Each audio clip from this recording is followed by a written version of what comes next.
बोली बोली पटना वाली पटन देवी मैया की। Music by Satyam recording studio Balgul ground. तेरा वहाँ पर यही हो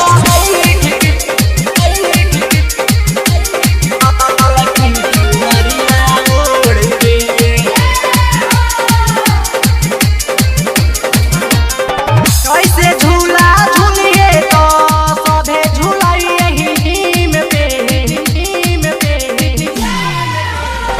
ऐसे झूला झूलिए तो सभे झूलाइए नीम पे। शेरावा पर आई हो बैठ के ललकी चुनरिया ओढ़ के। शेरावा पर आई हो बैठ के ललकी चुनरिया ओढ़ के।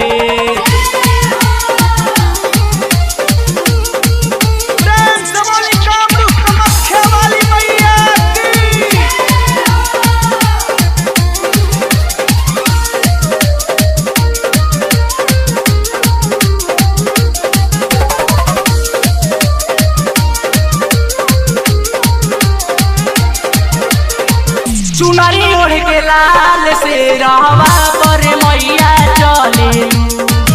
एही नवरात में तू निमिये पर झूला झूलेलू। ये पर झूला ले माँ।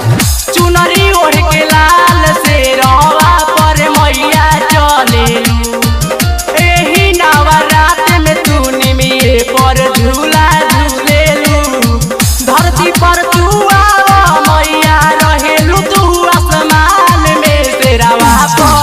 शेरावा पर आई हो बैठ के ललकी चुनरिया ओढ़ के। शेरावा पर आई हो बैठ के ललकी चुनरिया ओढ़ के।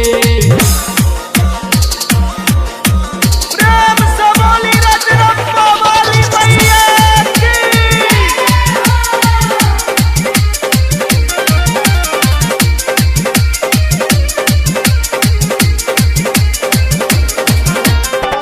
देख के तुहारे महिमा मैया करेला मनवा मोरे।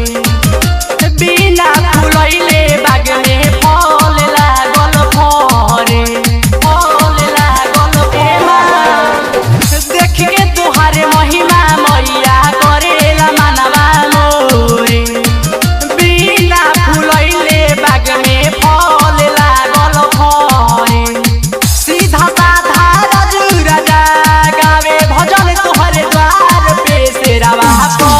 शेरावा पर आई हो बैठ के ललकी चुनरिया ओढ़ के। शेरावा पर आई हो बैठ के ललकी चुनरिया ओढ़ के।